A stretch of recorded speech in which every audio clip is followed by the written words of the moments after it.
tarde, gente. Boa tarde. Não precisa não, precisa de microfone? Não. De jeito nenhum, né, gente? Então, nós agradecemos a Jesus, agradecemos a espiritualidade e a oportunidade. Eu queria colocar coisas aqui que são fundamentais e muito importantes na nossa vida. Um trabalho que faz 10 anos é porque realmente ele tem o aval de Jesus, né? André Luiz fala no livro nosso lá que todo trabalho precisa amadurecer. E ele dá um tempo de 10 anos. E quando a gente vem falar que o trabalho de família desta casa fez 10 anos, daí é uma alegria danada da gente, né? Uma outra coisa, a grandeza do tema. Nós achamos que a escolha foi muito feliz e que o tema em si, ele levanta-nos para uma ideia que nós não temos. Infelizmente, nós não temos a ideia. Eu precisava entender o sentido de sermos pérolas. Pérola. Eu precisava entender esse sentido. Tá? O que é uma pérola? O que é uma pérola? Isso é uma pergunta, viu, gente? Uma joia. Uma joia. É uma joia. Então, em outras palavras, nós somos joias. Tem burilamento. Não, em construção. Não é nem burilamento, porque o tema é em construção. O burilamento é quando alguma coisa não sai adequada, você precisa refazer. Neste caso, é em construção. É isso que nós vamos trabalhar. Eu vou ler aqui sobre pérolas, porque a gente não tem muito conteúdo, tá? A gente não tem muita coisa falando sobre joias, principalmente sobre pérolas. Eu vou ler e vou pegar o que eu li para dentro do campo, tudo bem, meu amigo? Para dentro do campo espiritual, nos colocando dentro desse contexto, tudo bem? Então, o que são pérolas? As pérolas são gemas orgânicas produzidas no interior de um molusco, principalmente ostras e mexilhões, tanto em água salgada quanto doce. Elas se formam com um mecanismo de defesa natural. Quando a gente lê o livro dos Espíritos, um monte de coisas clareia na nossa mente. Por exemplo, tudo no livro pergunta se é natural. A lei divina é humana ou natural? Por que ele utiliza esse processo natural? Porque tudo no universo criado por Deus tende a ser natural, tá? Quando um corpo estranho, olha que interessante, como um parasita, um grão de areia, entra na concha, o molusco o reveste com camadas de nácar. Aqui está detalhado o processo. Ele vai dizer, o que ela faz? Defesa natural. Tempo de transformação, a defesa, apesar dela se defender e ir se transformando, ela precisa de um tempo. Parece conosco? Lembra-nos, não é? Ela tem origem e cores. Elas são cultivadas. Olha que interessante, tá? O processo é raro na natureza, ocorrendo uma resposta à irritação e transformando o intruso em gema preciosa. Agora eu vou jogar para nós, porque ficou muito bonito, lindo ali na pérola. Quem tem joia dentro de casa? Quem tem pérola dentro de casa? Ninguém vai roubar vocês não, pode falar. Né? Você tem? Chique demais, né? Chique demais. Então você pode olhar lá e falar, isso aqui sou eu, né? Eu passei por esse processo, todo esse processo, mais ou menos isso. Vamos lá? Então vamos.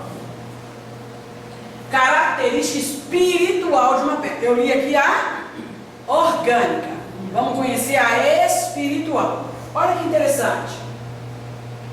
Olha o que a espiritualidade fala. Sim, na visão espírita, esta é uma analogia profunda e muito bonita sobre a evolução humana. Eu queria que vocês guardassem a palavra evolução. Eu não posso começar falando de pérolas, ou nós não podemos começar falando de pérolas, de joias, de Deus, se a gente não fala de evolução. A evolução é fundamental na nossa vida. A gente tem uma gratidão muito pelo nosso pai, pelo seu Manuel Alves, pelo seu Honório de Abreu, pelo seu Leãozário, porque quando nós iniciamos o Espiritismo, a primeira coisa que eles nos orientaram foi, primeiro estudar evolução. Quem não estuda evolução não sabe a essência. E não sabe nem que é joia. A gente não sabe nem que é joia. Olha que bacana. Eu vou fazer rapidamente um desenho aqui. Eu tenho, Marcelo. É rapidamente, tá? Olha que legal. Aqui está. Isso é muito difícil para deixar aqui. Como é que nós começamos a pensar em evolução? Aqui está Deus. Pensa aqui, tá? Aqui está Deus. E eu tenho um ciclo, porque a evolução começa assim: sai do Criador princípios inteligentes que agindo e reagindo, conquista seu padrão espiritual. E como é que eu saio de Deus? Tá? Deveria ser assim, não é? A evolução não deveria ser assim? Eu vou sair e vou retornar, não é assim? Não. Sabe como é que acontece? Acontece dessa forma aqui. Vocês precisam gravar isso, senão o resto do estudo fica perdido. Já que nós vamos falar de família, tá? A evolução faz isso aqui, ó. Tá? E aí eu retorno a Deus. Eu saio de Deus, tenho aqui uma quantidade inenarrável de experiências como princípio inteligente do universo, criado por Deus, já com individuação, porém sem autonomia. E aqui eu faço o meu trabalho espiritual. Qual é o meu papel? Estudo para entender a família. Qual é o meu papel daqui até aqui? Ganhar autonomia. Todo esse trabalho, de Deus até a formação concreta do princípio inteligente, é para que ele ganhe autonomia, para que ele faça por ele. Então eu sou um princípio inteligente, sem formação, que, como eu saio aos pares de Deus, negativo e positivo, então eu saindo aos pares, eu saio com 50% de elementos aqui e 50% aqui. Que elementos são esses? Elementos evolutivos. Automaticamente eu começo a reagir sobre o outro. Por exemplo, vocês entraram no portão para dentro. Qual foi o primeiro ato depois de ter entrado no portão? Vai lá pro portão, todo mundo. Não é para levantar nem não, pelo amor de Deus. É só para pensar. Lá no portão, vocês entraram. Na hora que vocês entraram, o que vocês fizeram? Boa tarde. Cumprimentar. Quem vocês? Isso chama ação e reação. Tá? Ação e reação. Pegou isso aqui? Isso no universo vai fazendo trocas elementares. Trocas elementares. Trocas elementares. Quando esse elemento aqui, isso é do seu usar. Quando esse elemento aqui, depois de trocar toda a experiência, tudo que eu tenho eu dou para a Soninha, tudo que Soninha tem, Soninha passa para mim, tudo que eu tenho eu dou para ela, e nós vamos fazer assim? Há uma lei chamada lei de saturação. Essa lei de saturação, pensa nisso e depois volta lá na reunião de casal, tá? Preciso que vocês pensem nisso aqui. Essa lei de saturação significa que esse elemento que me deu 50% e que eu dei 50% para ele, agora tem 100. Estamos todos dois com 100. E à medida que isso aqui se completa, eu não preciso mais deste elemento. Por isso não existe alma gêmeas. Existe almas afins. Porque eu saio daqui e começo a fazer outras experiências. A mesma coisa aqui. Tenho 100 ou 50 para ele. Esse me dá 50. Isso aqui chama lei de evolução. Quando isso aqui acontece, eu já tenho aqui corpos em elaboração. Então nós vamos transitar durante milênios em cima do reino mineral. Porque a autonomia me deu direito à montagem. Está entendendo? Sim. Está confuso? Não. Fiz a minha primeira montagem. Um corpo Mineral. Transitei, concluí, igualzinho aqui, concluí essa fase. E agora eu sou portador de um valor chamado atração. Lembra da reunião de casal? Atração. Tudo bem. Depois disso concluído, eu entro numa segunda fase, que é a fase chamada vegetal. Na fase vegetal, uma outra montagem, que nós chamamos de nova conquista do Espírito. Uma outra montagem. Agora, Senhor da atração, eu estou desenvolvendo a sensação ou sensibilidade. Tá? Tudo bem. Sensibilidade. Lutei. Já sou um elemento com dois grandes potenciais. Somos pérolas em construção. Depois de ganhar este valor, evoluindo mais, eu conquisto o reino animal. Reino animal conquistado, outra montagem. Com um valor extraordinário. Aqui, atração e sensação. E aqui eu ganhei uma coisa chamada instinto. O que é o instinto? O que é o instinto? Evangelho segundo o Espiritismo? Soninha? Lembra? O instinto é? Defesa. É o sentimento, a evolução, a disposição do amor. Simplificação, né? É o ponto máximo. Elevado à altura do sentimento. Tá? Elevado à altura do sentimento. Instinto. Uma vez, aí sim, o instinto está muito perto da razão. Pensa nisso aqui, nesse movimento todo aqui. Isso conquistado, deixa eu colocar no mensagem, tá? Isso conquistado dá ao espírito o direito de Ser inteligente. Ser inteligente, que é o homem. Uma vez dominar, razão. Essa pérola agora está no processo de burilamento. O que ela vai fazer? Tudo isso conquistado, porque eu saí de Deus simples e ignorante. Tudo isso aqui gerou automatização da simplicidade.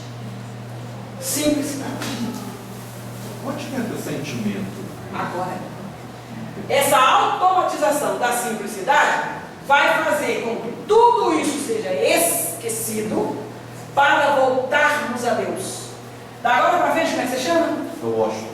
O Washington, da agora para frente, tu, meu querido, não precisará mais de nada que envolva matéria. Agora tu está de volta ao Pai. Então agora você é anjo. Quer saber o que é o sentimento? Anjo. Arcanjo. Querubins. Serafins. E Espírito puro. Já não sou eu quem vivo, mas o Cristo. Pérolas em. Deu isso aqui? Agora o alemão. Se eu não entender isso aqui, eu vou voltar no mundo espiritual. 5 filhos, uma esposa, um lar, e vou dizer: eu não gostei de nada daquilo que o senhor me deu. Horrível. Aquela mulher, aquela desgraça. O senhor não tinha juízo, não? Me deu aquilo. Porque eu não entendi esse processo aqui. Ah lá. Sim, na visão espírita, é uma analogia humana e muito bonita sobre a evolução. Não, é uma analogia profunda e muito bonita sobre a evolução humana.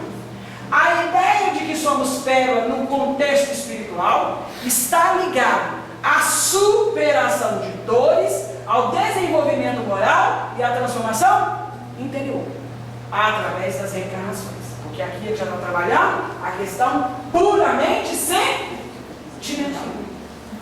Tá? Todo esse processo de saturação, de luta, foi feito lá. Então, quando um animal sofre um acidente, o carrinho lá passou na perna dele, nós chamamos de dor evolução. Meu cachorrinho deu câncer. Ele sente a mesma coisa que sente o câncer humano? Não. O câncer dele está apenas vinculado ao contexto humano. Mas então por que ele chora? Porque, apesar de não ter dor consciencial, tem dor física. Põe um arco na cabeça, põe um elástico na cabeça, amarra o elástico bem apertado, você não vai sentir dor de cabeça, você vai sentir pressão no cérebro. Tá? A mesma coisa é o animal. Então quando eu olho meu cachorrinho lá, estou fazendo um cachorrinho, né? Sentindo, o que ele está fazendo? Ele está sofrendo a pressão da matéria. Pressão da matéria. O que é que ele está fazendo um convite ali? A dor real. O que é uma dor real? É quando a consciência participa. Agora pesou. Pôs a consciência para participar? Achei uma moeda no chão. Achei uma nota no chão. Falei assim, dinheiro? Misericórdia. Alguém perdeu. Ameaçado não tem importância não. Mas eu fiz primeiro um raciocínio de que alguém havia dor consciencial. Vai virar resgate. Determinismo divino. Passei num lugar. Entrei no ônibus. Assentei. Vi a velhinha lá. Dormi, eu sei que aquela senhora precisava sentar. Eu cheguei primeiro do que ela, eu levantei mais cedo. Ela vai passear no parque municipal, eu vou trabalhar. Não interessa. Não interessa. O lugar, por lei, tem que ser cedido a ela. Se a minha consciência não doer, pode morrer na cadeira. Pode morrer na cadeira, se a consciência não doer. Mas se eu olhei entre mim, eu olhei e fiz assim, entrou uma velha, já mais um tempo levanta. Colocou a dor consciencial, acabou. E o que é a lei? O que é a dor consciencial? É o conhecimento desse trajeto feito anteriormente, antes de conquistar a razão. Tudo isso aqui, ó. Isso aqui é que vai gerar dor consciencial. Deus é tão magnífico, tão soberano, que Ele nos deu primeiro uma estruturação. Eu não saio de Deus pecador. Eu não saio de Deus rebelde. Eu saio de Deus simples. Eu preciso voltar a Deus simples e sábio. Simples assim. E aí eu estava conversando com a minha amiga aqui, e nós estávamos raciocinando o seguinte: o planeta está mudando para regeneração. Levanta a mão para mim quem sabe verdadeiramente o que significa regeneração. Quem mais sabe o que é regeneração? A coragem dela não animou ninguém? De novo, vou fazer outra pergunta. Quem já passou aqui pela regeneração? Não, quem já passou. Estamos em processo. Quem já passou? Quem pode dizer assim, no mundo que eu estava, houve regeneração? Não, né? Processo de chegou. Então, na essência, eu ainda não sei o que significa regeneração. Eu sei o que significa expiação, porque ela está terminando. E eu conheci ela toda. Conheço. Né? Eu conheço conhecer e saber. E saber. Saber eu sei. Regenerar vem de trabalhar em cima, recuperação, vem disso. Você quer regenerar alguma coisa? Você, por exemplo, uma parede ficou mascada, você regenera aquela parede. Você pode regenerar ela pelo original ou pode acrescentar uma coisa nova. Tudo bem, você pode fazer um novo naquilo ali. Jesus vai fazer um novo em cima da regeneração. Ele não vai aproveitar absolutamente nada. Tanto que quem está aqui e não serve, vai. Tchau, vai com Deus. Tá? Vai ficar aqui somente quem aguentar firme. Então ele não vai recuperar nada em cima disso. Tá? Ele vai fazer novo. Muito bem. Eu ainda não sei. Mas pensa que apesar de não saber, eu estou aqui para cooperar, que aprender, cooperar, trabalhar. Sônia, vem cá, minha filha.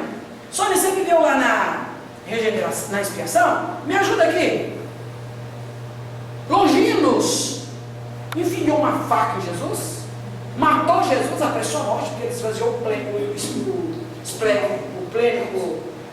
plexo esplênico de Jesus, ele esvaziou onde fica a energia, e aí Jesus, ao 500 anos depois, Jesus falou, Longino, vem cá, meu filho, tem uma tarefa lá na terra para você, eu não posso. Eu te matei, a pessoa ficou doido. 1500, né? Apareço lá e eu morro de novo. Tem 500 anos que isso aconteceu. 1500 anos depois. Eu apareço lá, o povo me mata. Judas diz que até hoje, só de vir aqui na terra, vibração negativa cai em cima dele. Época de quaresma, a gente cai em cima, consciencialmente, de Judas. Queima Judas de novo. Aí João falou, não vou. Jesus falou para ele assim, vai lá. Se você for, eu apago o resto expiatório. Tudo que você tem como expiação, eu pago. Eu vou lá e agora. Já estou lá. Desceu, veio, desceu. Quem ouve falar em Longinos? Ninguém nem sabe onde está Longinos. Com certeza em alguma seara com Jesus. Por quê? Veio fazer aquilo que ele ainda não sabia fazer. Ele entendia de matar, de fazer sofrimento, ele não entendia do bem. Mas ele, quando fez a propensão e a consciência dilatou, ele falou, agora, estou disposto, Senhor. Jesus não está bem, meu filho. É o que vai acontecer conosco. Tá? Eu quero guardar isso, vocês vão ver onde é que vai começar essa situação. Então vamos lá? Esse não foi, filho. Bom, então vamos lá na evolução humana. Nós já transitamos pelo valoroso processo da evolução. Vamos lá. A evolução, então, ela apresenta uma perplexidade. Vamos entender que perplexidade é essa. Primeiro, evoluir é saber tomar decisões. O que não é fácil. Sabemos tomar decisões?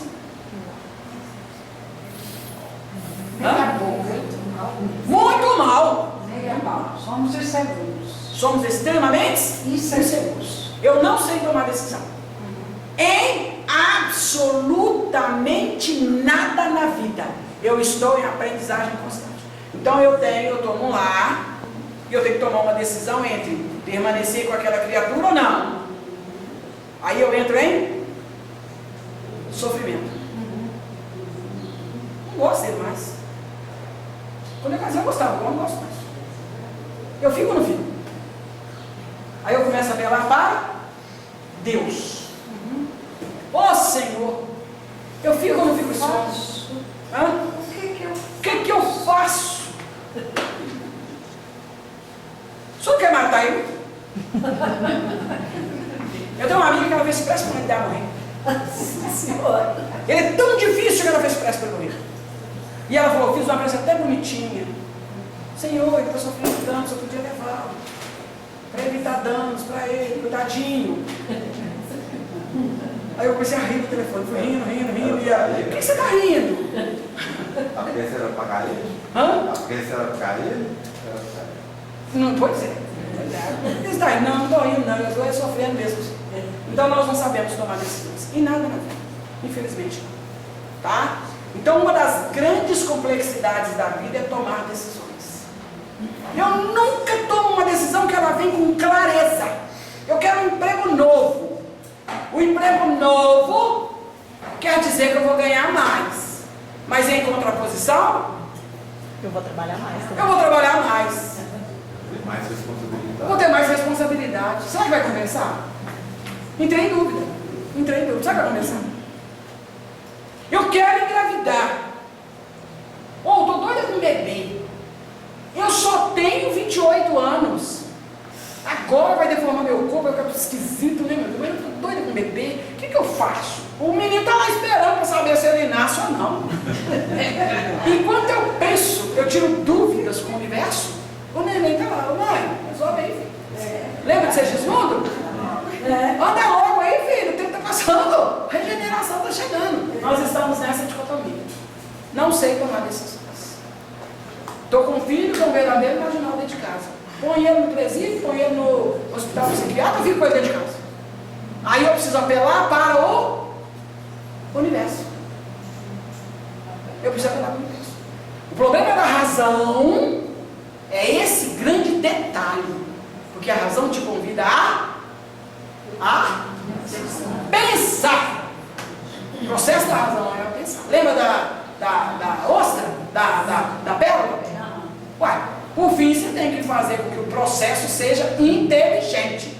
Eu tenho que tomar decisões que a minha consciência demonstre pela lei de evolução que eu fiz o que deveria ter sido feito. Mas nenhum de nós tem proposto isso. Até hoje eu não sei nem qual pé que eu tiro da cama primeiro. Estou deitado. Aí você vai aí você tiro de cara. Aí não era esse que eu tinha que tirar, não. Aí você falou, eu levantei errado, agora ficou bom, porque esse lado aqui também, esse aqui também tá.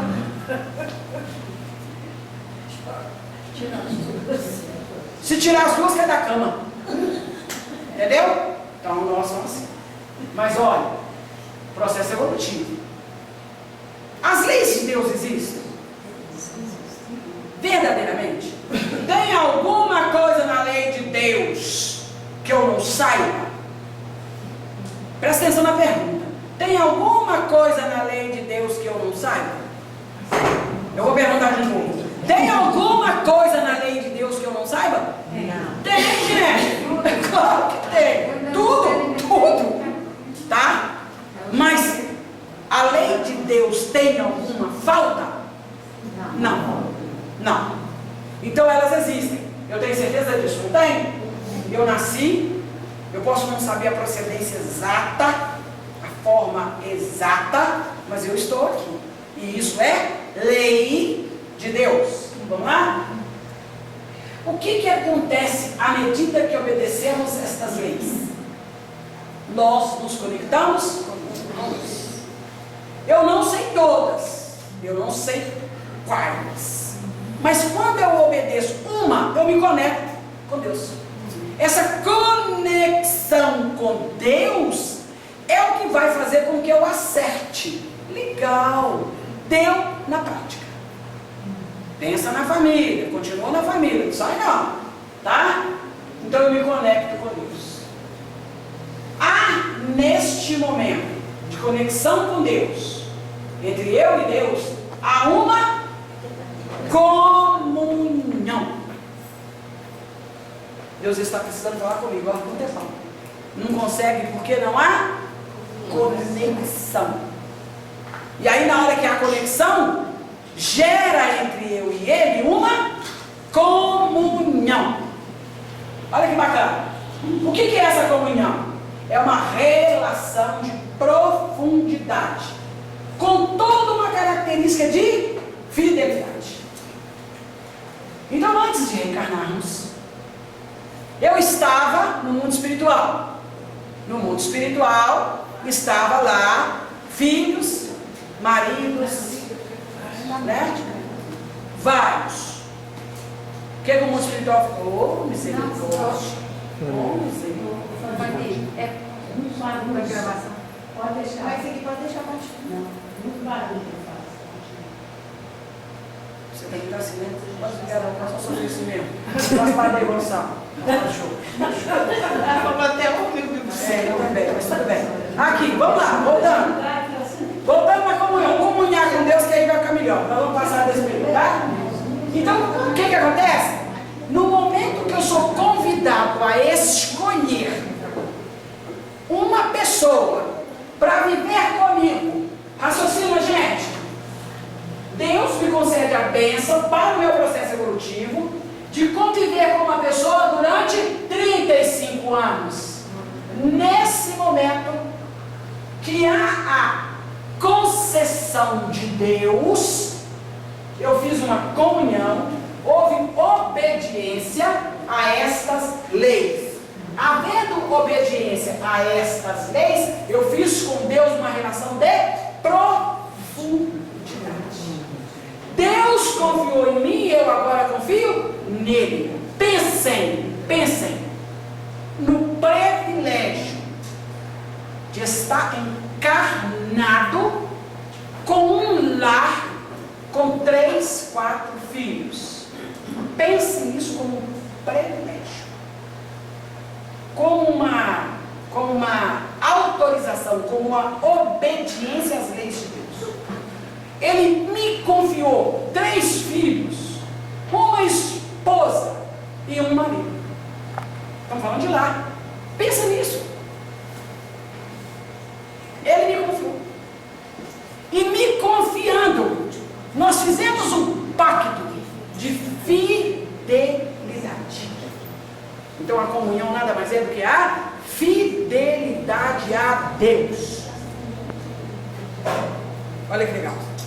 Apesar de eu achar que eu não sou obrigado a ficar com aquele marido, que eu não sou obrigado a ficar com aquela mulher, que esses meninos é do canto bonzinhos do vizinho, na realidade, aquilo me é um privilégio divino.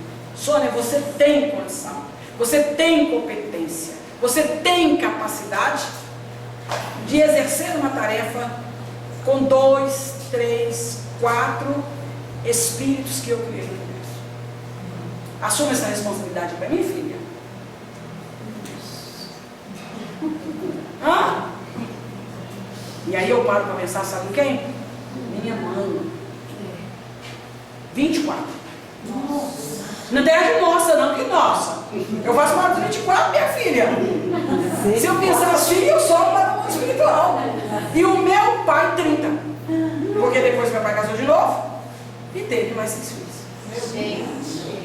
Que misericórdia. Que espírito confiável. Né? Deus que toma conta disso. Que espírito confiável. Por que Deus daria a um espírito 30 filhos? Por que daria? Confiança. Vamos lá em Maria? Vamos lá em Maria? Eis aqui a serva do Senhor. Faça de mim sua vontade. Eu não conheço homem. Mas o Senhor falou, acabou.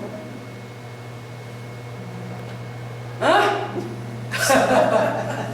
Você entendeu por que a gente não entende regeneração? Você entendeu? Está tão longe da nossa realidade essa confiança. Pois é, filho, eu também. Está tão longe essa confiança, está tão longe esse processo de fidelidade a Deus, que eu acho isso um absurdo. A gente acha um absurdo. Quando na realidade não é absurdo, é uma comunhão. Sônia, posso mandar mais um? Pode mandar, Senhor. Senhor, eu estou com um aqui, mas põe uma na linha rapidinho aí, que já tem uma que está quase saindo. A hora que ele sair, só manda. Se você pensar bem, não há prazer sexual. Não há prazer sexual. Há apenas trabalho de transformação moral. Procriação. E nem posso chamar de procriação, porque não é um processo animal. É um processo divino.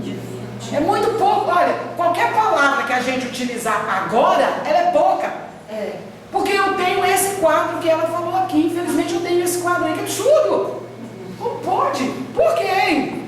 Como Deus dá uma família de 30 filhos? Pode respeito, não é assim? Não. Em essência, a quem daria Deus 30 filhos? Por favor, só gostaria de entender, então, como que entra essa questão dos métodos. Dos métodos anticonceptivos. Naquela época não existia. Não, mas existe a programação. Aplicando na Olha, doutrina. o universo. Olha onde é que esse menino foi, meu Deus do céu. Lembra que é só esse. Você faz gráfico, você não passeia no gráfico que você fez. Por isso que eu gosto de perguntar na hora, porque depois pergunta se tem lá no final, falar, não sei não. Então vamos lá. O que acontece com a mulher. Vamos lá? O que acontece com a mulher? Quando essa mulher menstrua?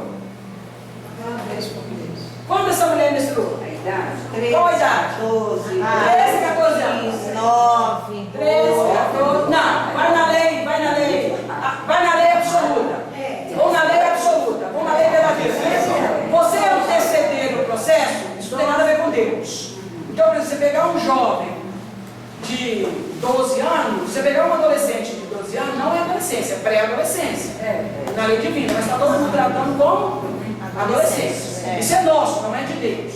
Pela lei natural, o mundo pode sofrer a evolução que ele sofrer, mas o processo continua sendo natural. Qual que é a idade da menstruação? Vou colocar aqui 13 anos. Tá? Quando ela termina? Quando ela termina?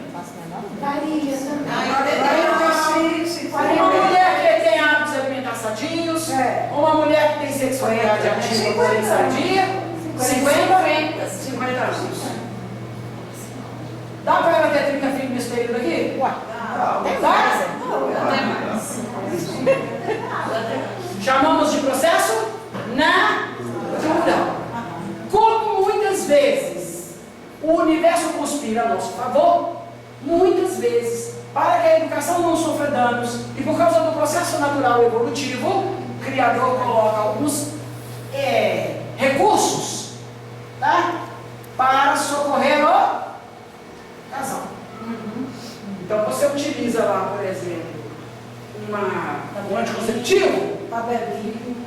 Você usa um anticonceptivo, mas a sua ideia não é deixar de ser mãe, é equilibrar a estabilidade familiar, é organizar para que aquele espírito venha e sofra uma adequação educativa. Por isso a ciência evolui. Por isso a ciência evolui. Não é para não ser mãe. Eu não tomo anticonceptivo porque menino, Deus me livre.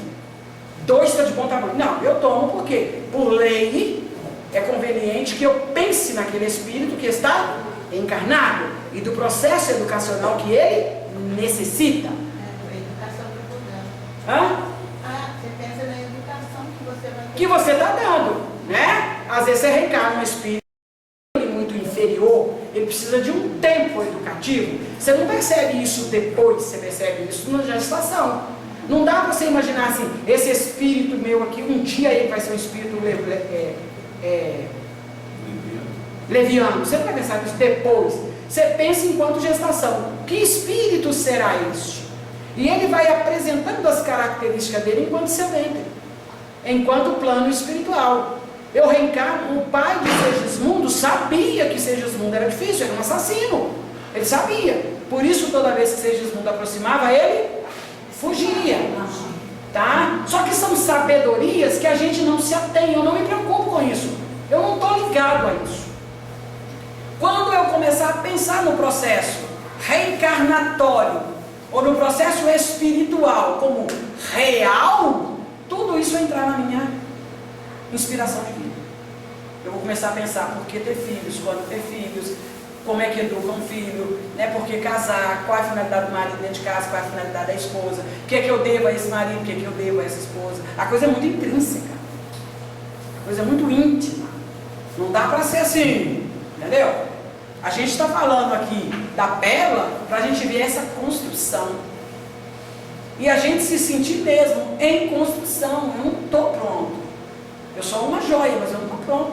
Eu, depois de me construir, depois de estabelecer, depois de criar meus processos de defesa, como a pérola faz lá na carcaça pública dela, o que ela vai fazer? Agora ela vai entrar para o buril, que é para brilhar, que é para espelhar, que é para chamar atenção. Pegou? A ideia é essa. Não sei se eu te respondi, querido. Se eu não respondi, você volta, viu? E aí essa comunhão, essa relação de profundidade com Deus, com toda uma característica de profundidade. Estabelecemos uma relação com Deus. Deus passa a confiar em nós e eu passo a confiar em Deus. Não é bacana isso? Olha que legal. Vamos lá? Nossa confiança está estabelecida à família como tarefa de prioridade. Então, o que é verdadeiramente prioridade para Deus? O conceito familiar.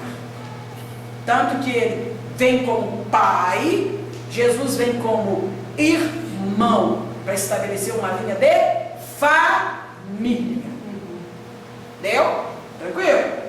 Vamos lá.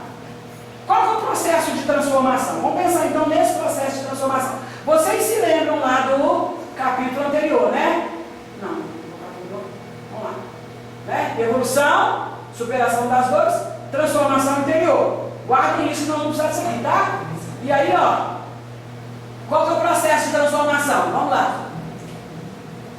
O ser humano, ao passar estou falando daquela última etapa que leva a gente de volta ao Pai, tá, gente? O ser humano, ao passar pelas experiências dolorosas, aprende a transformar suas dores e vícios em virtudes. Concebe isso? Vocês concebem isso? Que na essência, um câncer é para a modificação de vida. Um tumor para a modificação de vida. Acredita mesmo, na essência, quem já passou aqui por uma tumoração? Né? Quem já passou aqui? Na hora que você está passando pelo processo, você pensa que foi você que pediu? Dá para imaginar que foi você que falou com Deus isso? Senhor, na possibilidade de eu cair em conflito comigo mesmo, de eu regredir ao processo que eu cheguei até aqui, manda o câncer. Deus não tem outra coisa para fazer, eu pedi, eu falei que era para mandar.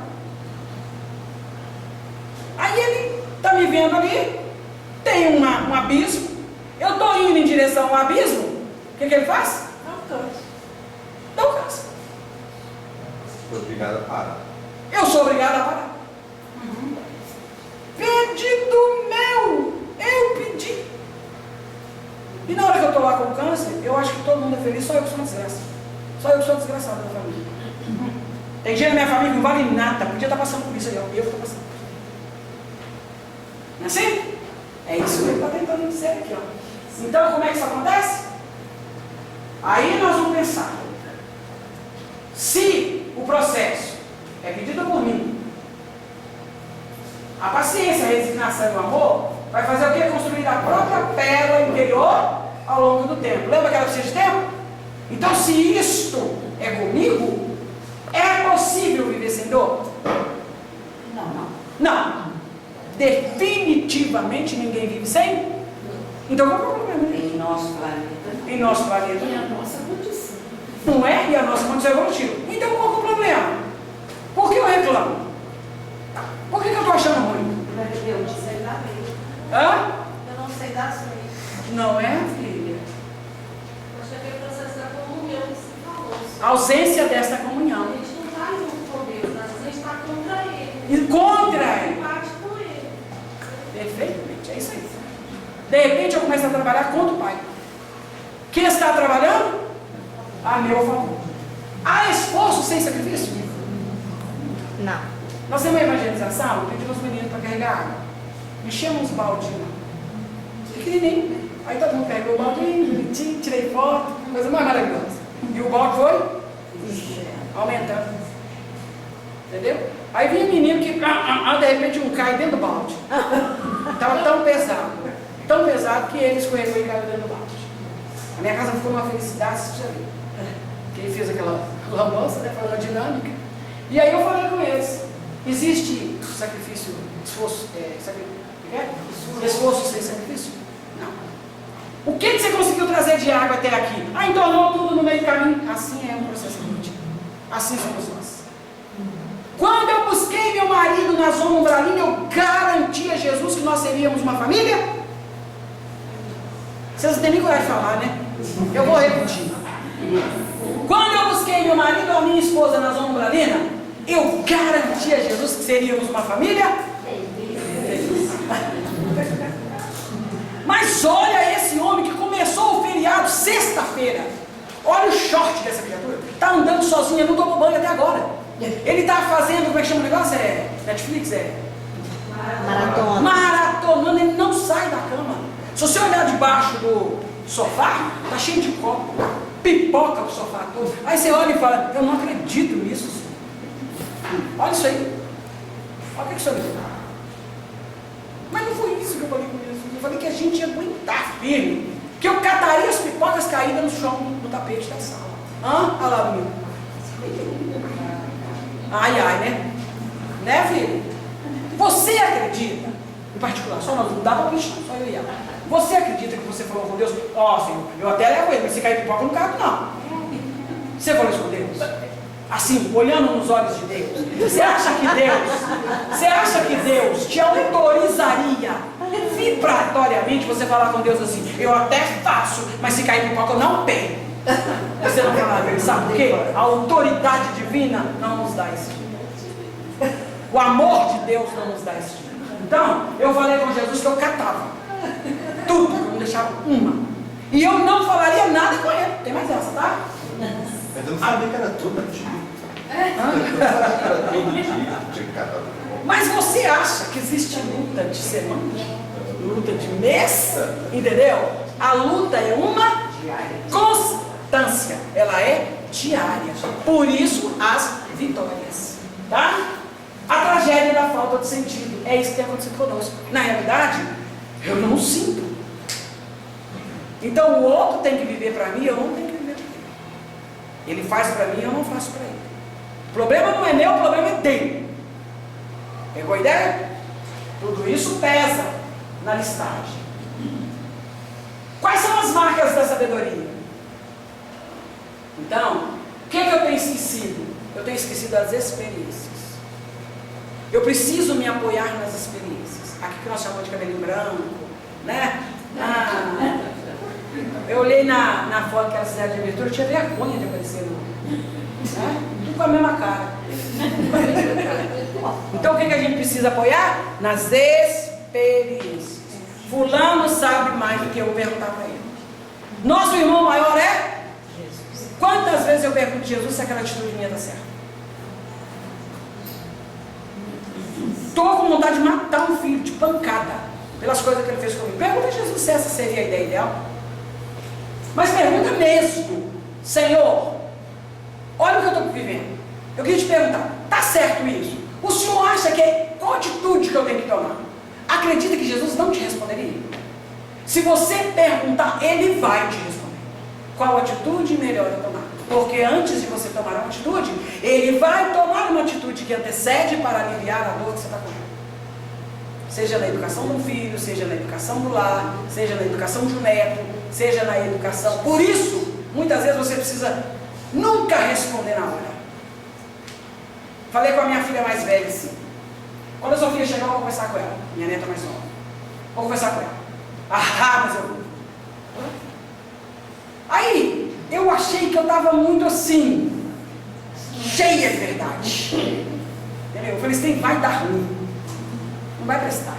A hora que eu falar com ela, ela vai ter uma defesa. Ela chegou pronta para me ouvir, vocês acreditam? Quer falar alguma coisa comigo, vovó? Eu falei, não, meu bem, de jeito nenhum. Doida para falar. Tudo pinicando. Falei 3 dias depois. 3 dias depois. Quando eu falei, ela baixou na mesinha e chorou. Falei para ela, não precisa chorar. Todo mundo erra. Não precisa chorar. Isso aqui não é uma condenação. Isso aqui é um aconchego. Isso aqui é um acolhimento. Você não precisa chorar. Ela foi lá e falou com a mãe dela assim, ai, eu amo minha avó. Eu ia perder essa oportunidade. A minha filha, mãe dela, chegou para mim e falou comigo assim, estou com um problema na minha casa espírita. Falei, filho? Tô. Mãe, eu não levo desaforo para casa. Eu vou chegar e eu vou falar tudo que está entalado na minha garganta. Falei, fala não. Ela falou, falo. Eu não sou como a senhora. A senhora quer espírito de luz, vai voar, vai. Eu sou espírito que tem que subir escada. Eu vou falar. Não, mas eu vou falar assim. Pode ser que eu não volte mais na casa espírita, mas eu vou falar tudo que eu estou engasgada.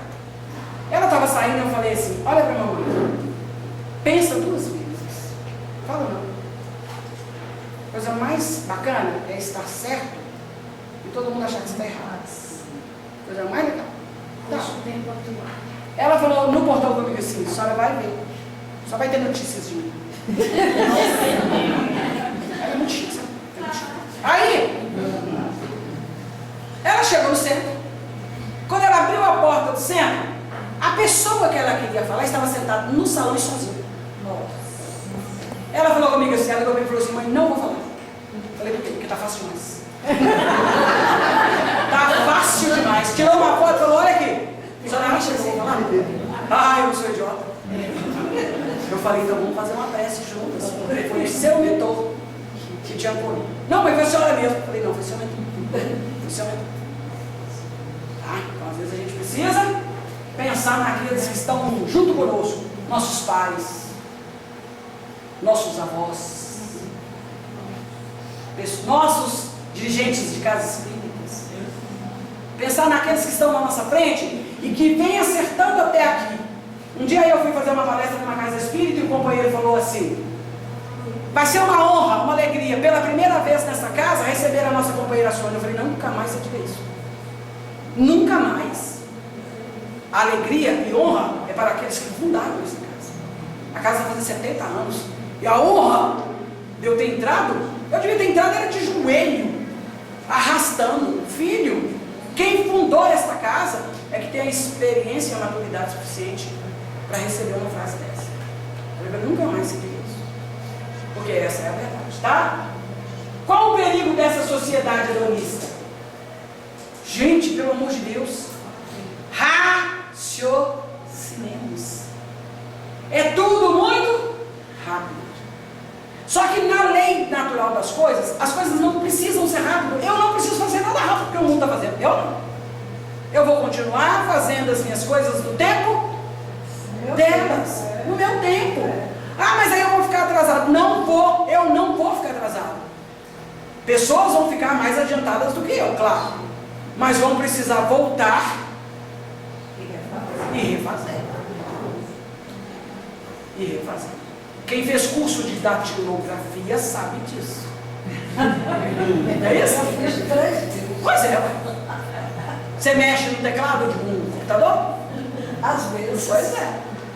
Precisa fazer curso de teclado? O que foi mais difícil? Gente, aí você voltava, esbarrava esse dedo aqui. Meu Deus, o que é isso? Rezava demais. Rezava demais. E olha, a falta de consideração, você não passava, você tinha que fazer 5, 6. Para conseguir. Eu fiz curso de digitação no teclado, tá? De computador. Pois é. Existe. Trouxe a de datilografia lá do plano espiritual. Trouxe. Entendeu? Então a gente precisa pensar nisso. O fácil. Tem gente dando golpe no outro por coisa mais fácil. Dando golpe.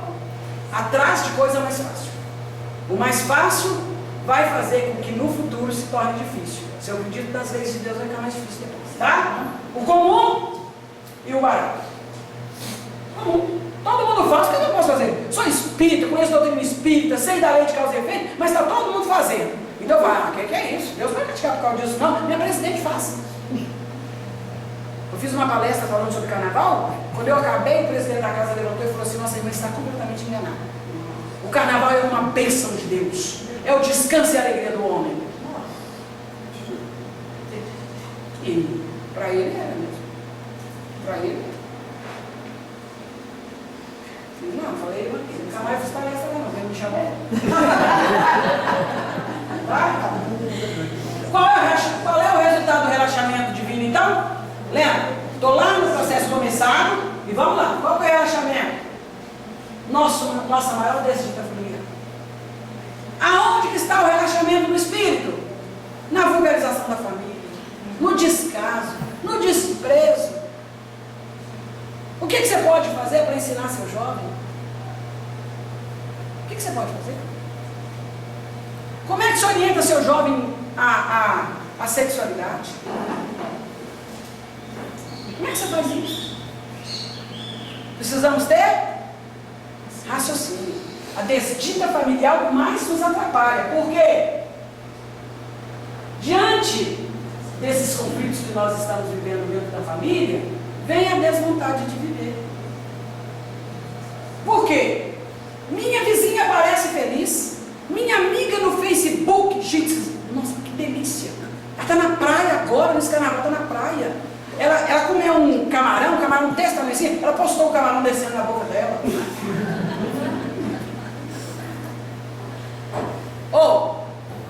Sua vida está entre pagar IPVA, IPTU, IPVA de um carrinho que Deus seja louvado, IPTU de uma casa que a chuva está descendo na parede, Material escolar. material escolar, é assim? Muito bem, fui feliz. Material escolar, fralda de menino. Você tem vontade de ir embora. Chega de viver. Água, luz. Água, luz. Minha amiga está lá, marido dela, telefone, marido dela, e ainda tem o danado celular, porque além do telefone ainda tem um celular, porque se eu tivesse um som, o sofrimento era menor. Minha amiga está lá com o marido dela doente e falando comigo, eu não dou conta dessa vida mais não. Falei com ela, um dia você vai chegar no hospital e vai descobrir que Deus confiou em você. Te deu um marido com AVC, um pai com Alzheimer e uma mãe com, como chama aquela doença? 3 meses. Tudo morando junto com ela. Falei pra ela, não, para com esse tempo dessa senhora, gente. Que misericórdia. Ao mesmo tempo que ela troca o marido, ela troca o pai. Não entendeu? Vocês estão que nem história dos 30 filhos. Por quê? Tudo de uma vez? Mas por que tem que pausar? Você precisa... Não, não é pausar não, mas picadinho, hein? Mas por que você vai fazer com o tempo que você tem?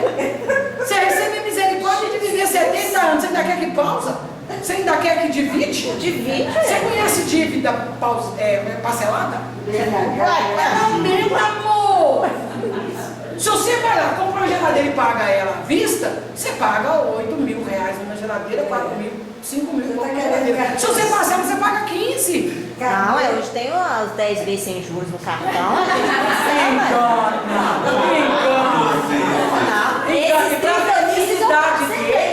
Para a felicidade deles, eles ainda põem lá uma garantia de 3 anos que você paga e que quando a sua geladeira estraga, tem uma série de desculpas que não é causa deles, é causa sua. E aí se você acerta e se você consegue, você paga um advogado, se você paga advogado, até o trem sair. Por que você está fazendo isso com a dívida? Não, os 30.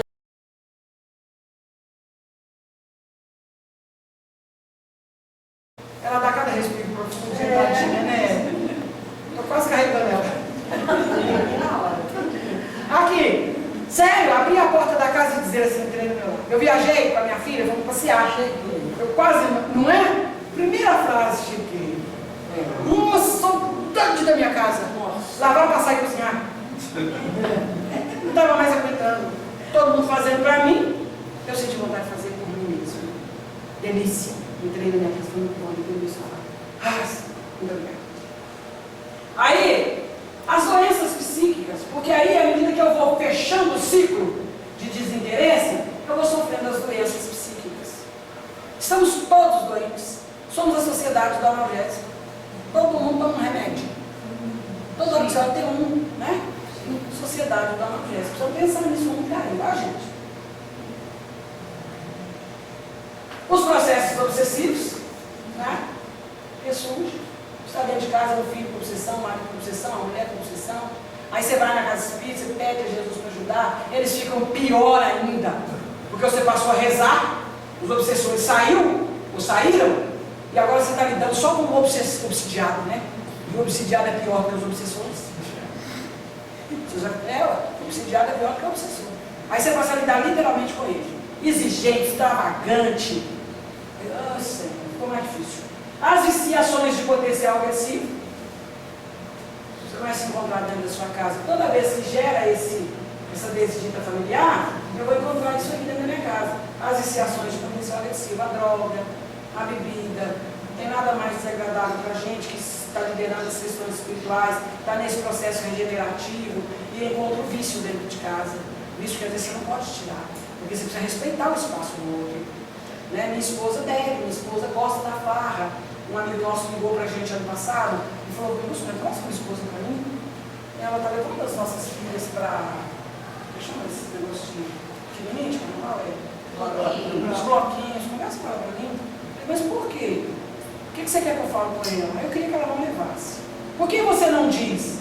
Porque ela não acredita mais em mim, ela não me obedece. E você acha que ela vai obedecer? Eu tenho uma outra sugestão. tente dar força para ela, no sentido espiritual, ser parceiro dela, ser amigo dela, para que ela fique mais perto de você do que perto das folias naturais dela. Porque às vezes é isso que eu falo. Eu tenho um amigo que falou assim, a gente estava fazendo uma reunião e a moça comentou sobre o problema familiar dela. E ela falou assim, por fim, eu tive que tirar meu filho de casa.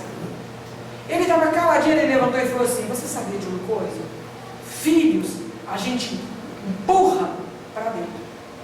Aí eu achei a coisa tremenda. Ele colocou que filhos você não empurra para fora, você empurra para dentro. Você trazer ele para cá. É o sentimento que ele falou ali que surge com a gente, tá? E as culpas do dever. Aí eu começo a achar que eu não sou obrigado. É mais fácil pular no penhasco, não é assim? Caiu. Muito mais fácil. Eu não vou lavar, passar e cozinhar. Minha filha essa semana falou para mim, não estou lavando e nem passando para a espírita. Eu falei, quem está fazendo? Ela falou, não sei, não quero nem saber. Eu falei, daqui 5 anos, quando você vier me contar quem está fazendo e contar chorando, eu vou dizer para você o que você falou comigo agora. Tá? Eu sou mamãe. Sou mamãe. E aí, o que é isso? Quem lembra disso? Nossa. Deixa eu juntar com a minha turma. Lembra disso? Mostrar isso aqui pro papai e pra mamãe era um caos. Lembra? A gente chorava horrores. Por quê? Porque isso aí faz parte do nosso ciclo evolutivo familiar. Quando eu chegar lá no mundo espiritual, eu vou ser convidada a fazer a avaliação do diálogo, da compreensão, do passeio em família, da ajuda nas atividades escolares, que nota que você está tirando, da presença nos eventos escolares, da demonstração de carinho, do estresse diário, do bom humor. Vivia nisso. E aí, o nosso maior processo evolutivo nasce na ambiência familiar. É no lar que surgem as sombras passageiras. É lá que nasce, gente. Não tenha receio. Quer tirar a nota boa? Case e tenha filhos. Marido e filhos. A nota começa. Tá? E aí no jardim devorador, o espírito se... Ela está no caminho, casou e está esperando filho. Vai começar as notas, meu filho. Deixa eu voltar para você. Deixa eu voltar para você. Tá? Agora vai ter as suas notas. Mas a gente acredita que as suas notas serão muito boas. Porque uma mãe que está numa tarde de domingo, assentada assistindo uma palestra, e ainda trouxe o filho, hein? Você já está no lucro. É verdade. É um bom. Ah, mas eu não podia deixar os meninos em casa, não. Pelo menos eu não podia deixar ele em casa. Mas você podia se apiedar dele e ficar com ele lá. Tá? É aí no jardim depurador que o Espírito se propõe a sacrifícios e brilhos. Tolerar. Entender. Aceitar. Compreender. E por último, perdoar. Vai respirar fundo? Vai respirar fundo? Vai. Você engoliu? Tá? Perdoar. Aí vai ter brilhos. Eu vou fazer uma palestra amanhã, na Cogerene, falando sobre livre. Eu estou tendo que fazer parar. Porque na hora que eu falo de livro, o olho vai estar. A emoção dispara. 25 anos sem marido, eu já tinha mandado ele para Cesta dos Infernos. Eu já tinha mandado? Ele saiu de casa. Ele abandonou. Saiu de casa, não. Ele isolou ela. Dentro de casa. E ela orava por ele.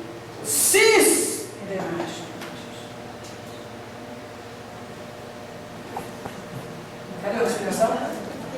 É a hora de respirar, você viu? Está melhorando. Você está suando? É nele, no lar, que precisamos imunizarmos do desespero. Ninguém evolui no desespero. Preste atenção lá fora. Preste atenção lá fora. Você está no trânsito, o camarada te corta, a vontade que você tem é sair do carro e murro nele. Não é assim? Você está dentro de uma lanchonete, não é atendida, a vontade que você tem de passar a mão no café, olhar na minha. Lei do desespero. Não é assim? Mas é no lar que você aprende a refrear, imunizar-se do desespero. O filho adoece, você já sabe porque ele está doente. O ciclo evolutivo te mostrou isso. Ele faz parte desse ciclo ali, e esse ciclo é natural a todo ser humano no universo, no planeta. Tá tudo certo, gente? Tá tudo certo, deixa ele evoluir. Ah, mas eu estou com dó dele. Tenha mesmo, compadeça-te. Mas coloque para ele os recursos que você tem. Porque como um bom samaritano, traga no bojo da sua alma o azeite, a atadura, o cavalo, a hospedagem e o crédito. Coloque só. Quero que seu filho fale, mãe, olha qual é o remédio que você vai passar. Faz a cura. Você mesmo. Tá? E aí você não se desespera. O lar é a lição verdadeira que fortalece o indivíduo. Que nota você quer tirar? Todas as criaturas que venceram o conjunto familiar saem do lar com a nota boa. Saem do lar com a nota boa. E enquanto nós não melhorarmos a nossa estrutura familiar, nós vamos encarnar. Encarnar. Com exceção dos recordistas, dos completistas, nós vamos ficar aqui. Paz. Ô Sônia, nessa estrutura familiar que você está colocando, casal, filho, não importa, né? O tipo de casal. Como que você vê, então, no caso dos casais que se separam, né? Às vezes constroem uma outra família, porque teve essa ligação, teve esse compromisso, e por algum motivo ele foi interrompido. Sim. Então vamos lá.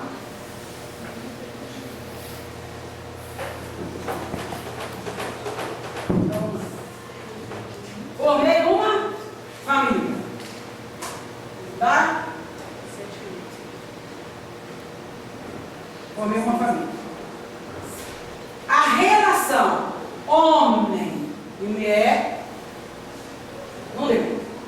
Porque há interesses aqui que não foram atendidos. Não tem nada a ver com Deus. Tá? Não tem nada a ver com Deus. Não tem nada a ver com as leis divinas. Tem a ver com os interesses que não foram atendidos. À medida que eles não foram atendidos, vai haver a ruptura. Moisés chamou isso aqui de dureza dos vossos, não é isso? Corações. Então vai haver a ruptura.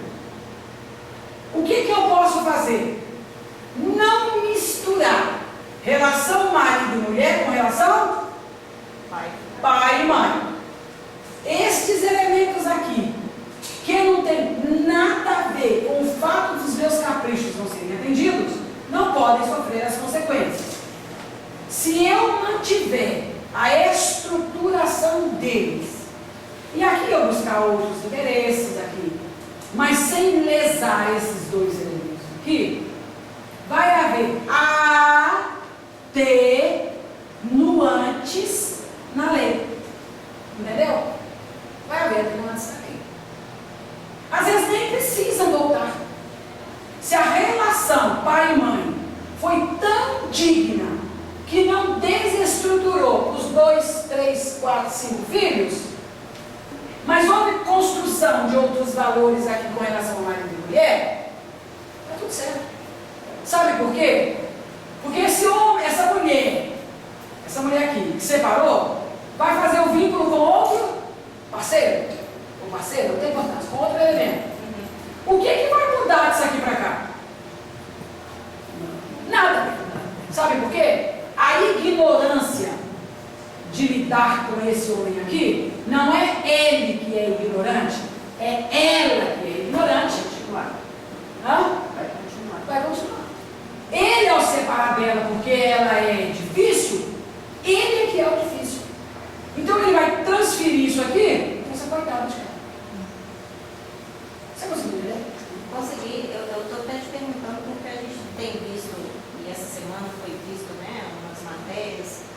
justamente sobre isso, essas separações e o que desencadeou, né, de muitas coisas envolvendo as crianças, né? Aham.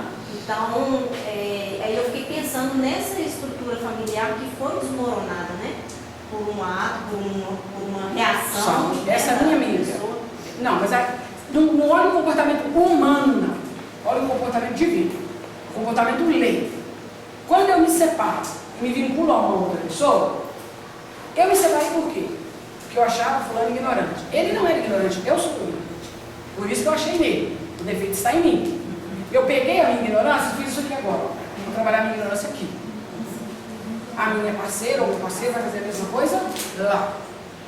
Isso aqui é uma relação humana. Isso não é relação divina. Relação divina é quando existe 2, 3, 4 filhos. Percebeu? Se a minha relação com esse elemento aqui, que eu acho divino, maravilhoso, não sei o que lá, novo, bonitinho no início, não afetar a estrutura deles, está tudo bem. Vou contar para você uma minha amiga, que estava rezando para o marido morrer, o marido deu AVC. E aí ela foi lá me procurar. Falou comigo, eu não sou obrigada a cuidar dele, não. Não sou. Falei para ela, não, Sônia, não sou. A lei me protege. E a lei humana. A lei divina não. Quando você pegou ele era casado, a esposa estava grávida de 1 mês, e você tirou dela o compromisso que seria dela. Você foi lá no arquivo de Deus, olhou lá e falou assim, fulano vai ter AVC com X anos. E você falou, tem importância não, eu gosto tanto dele que eu vou ficar com a AVC dele também. Você pegou a AVC dele. Abandonar ele agora, amanhã você tem que receber ele em condições muito mais perigosas. Cuida dele agora.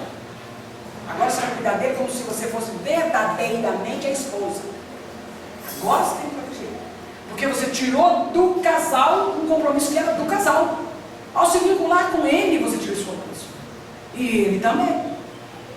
Claro que nos braços da esposa, depois de 30, 40 anos de convivência, o cuidado é diferente.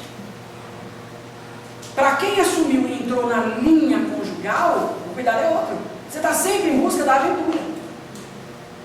Para maturizar isso, precisa de maior experiência. Quantas madrastas acabam matando os enteados? Quantos padrastos acabam matando os enteados? Porque o compromisso não é dele, a responsabilidade não é dele. Ele tomou uma responsabilidade que não é dele. Ah, então eu não posso buscar outra relação? Pode, mas você sabe separar a relação conjugal, relação paternal, relação maternal, você sabe separar isso? O seu vínculo vai criar algum constrangimento a esses dois espíritos que sempre vocês curtiram? Se não, criar outros. Igual? Exato falar isso, mas é a verdade. Tá?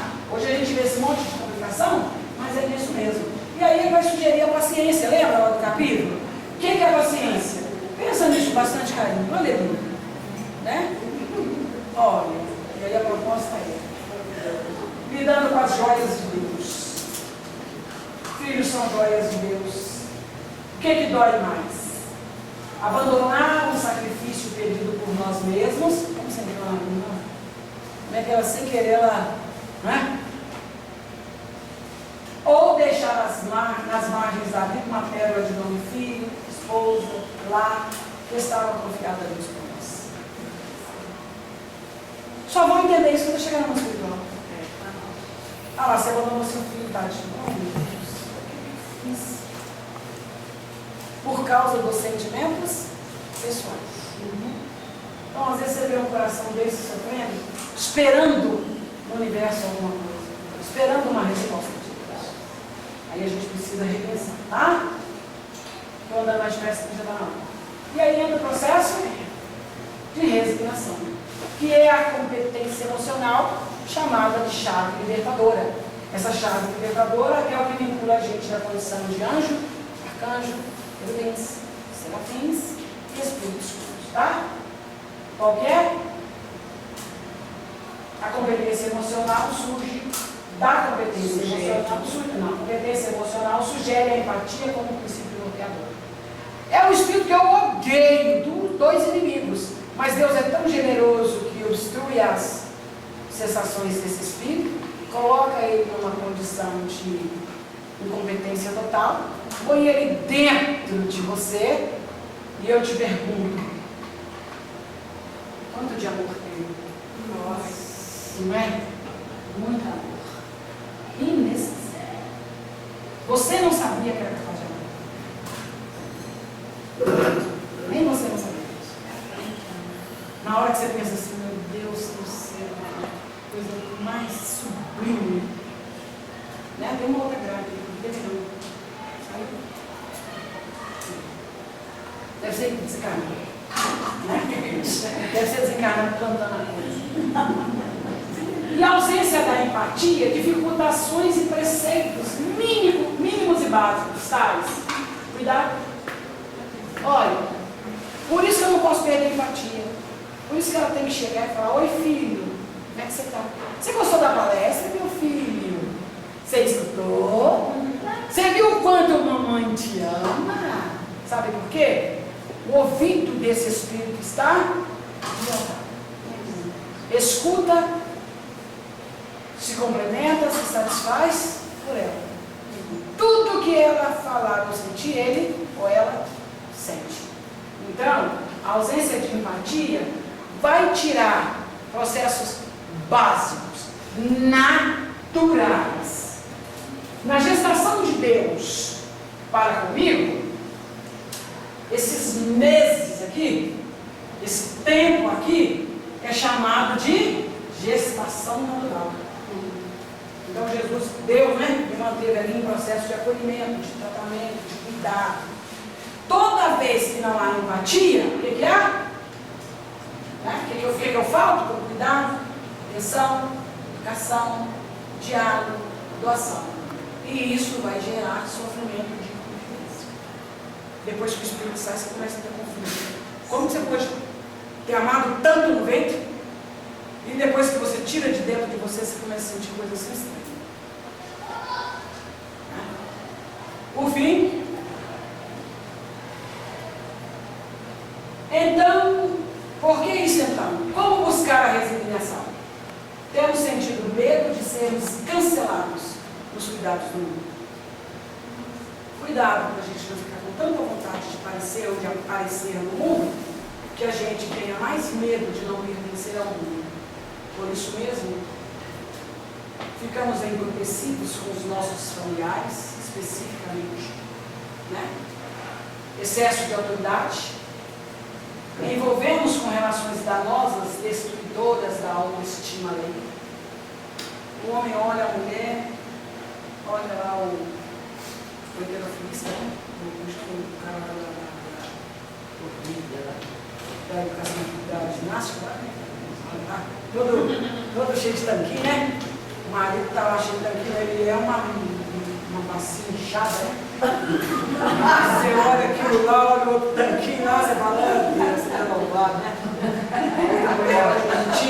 A outra mulher bonitinha, toda rebolando, e a mulher lá com a roupa cheia de urinha de menino, você fala, né?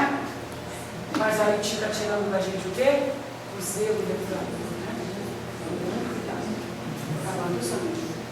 Tornamos-nos narcisistas, preocupados com as necessidades puramente materiais. Passamos a cobrar dos outros atitudes que nem nós mesmos conseguimos sustentar. Você vê mulher dentro de casa que terceiriza a educação porque ela não vai deixar de ir na academia. Eu não pego minha academia por nada nesse mundo. Mas como é que você é com os meninos? Eu deixo na escola. Abandonamos compromissos simples, sustentados pelo mundo espiritual, com parcelas pequenas da nossa parte, olha para você ver, parcelinhas pequenas da nossa parte, e fortalecemos o autoengano. Muito perigoso isso. Alimentamos desânimos em superarmos as dificuldades. Infelizmente, é assim que vivemos. Se a gente pensar nisso, o que é que eu faço? Segundo o Evangelho, eu perco a melhor parte. Qual é a melhor parte? Estar no lar, com a minha família, com os meus filhos, aplicar a educação, ver o resultado da educação, conviver com meu marido, ver que quanto mais o tempo passa, mais ele me ama. Mais ele me ama. É incrível. E o amor dele não é mais aquele amor de fantasia, é um amor real. Onde muitas vezes você vai tomar um copo d'água, ele volta, ele traz água para mim. E eu nem pedi. Ele vai pegar um travesseiro no sofá para deitar e ele traz um para mim. Ele não me perguntou se eu queria, mas ele começa a pensar em mim como se fosse ele. Ele vai ao banheiro e na hora que ele entra no banheiro, eu estou na porta, ele pergunta: você quer entrar? Pode ir primeiro, depois eu vou.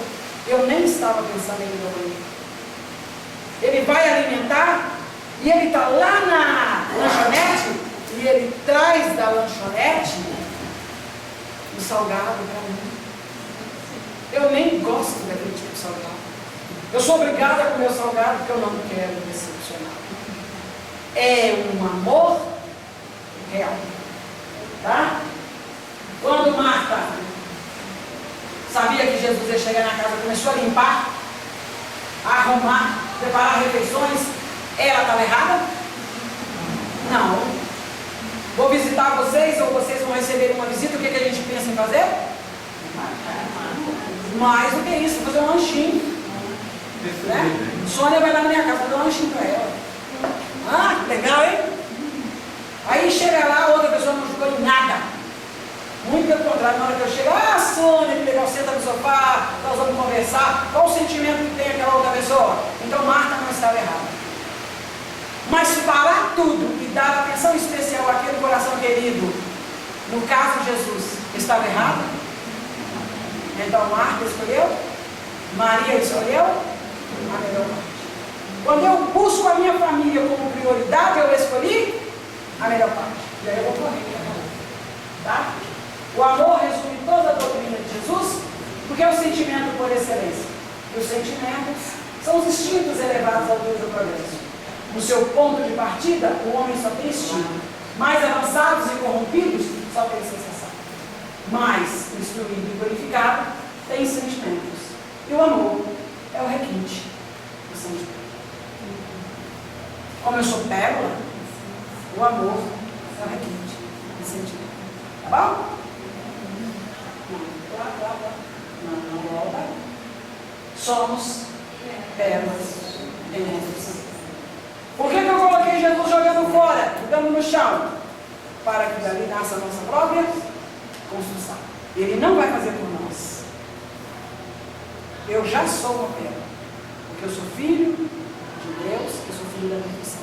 Isso é o que me aguarda, né? Isso é a minha aguarda. Essa é a produção. Essa é a produção. Tranquilo, amores? Ó, 4 minutos. Paz em Jesus. Alegria estar com vocês. Super, super feliz. Mais animada.